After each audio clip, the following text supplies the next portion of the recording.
Les organes produisent des déchets lors de leur fonctionnement. Dioxyde de carbone, urée, ceux-ci sont transportés dans le sang. L'accumulation des déchets est toxique pour l'organisme. Le sang doit donc être épuré. Le dioxyde de carbone est éliminé au niveau des poumons. Tous les autres déchets sont pris en charge par les reins. Les 5 litres de sang de notre corps passent 36 fois par jour dans les reins.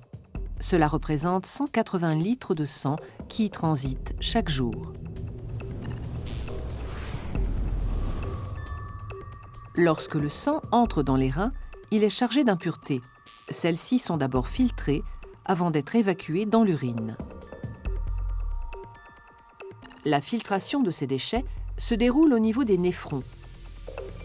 Ce sont de toutes petites unités de filtration présentes à plus d'1 million d'exemplaires dans les reins.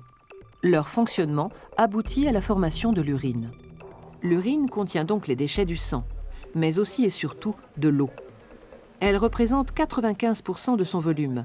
Nous produisons 1,5 litre d'urine chaque jour. Cela explique en partie nos besoins en eau de plus de 2 litres par jour. L'urine quitte les reins par les uretères pour atteindre la vessie où elle est stockée. Lorsque le volume d'urine dans la vessie dépasse 200 ml, sa paroi se dilate, ce qui entraîne l'envie d'uriner. Le relâchement de certains muscles permet alors à l'urine de s'écouler dans un conduit appelé urètre et de s'évacuer à l'extérieur de l'organisme.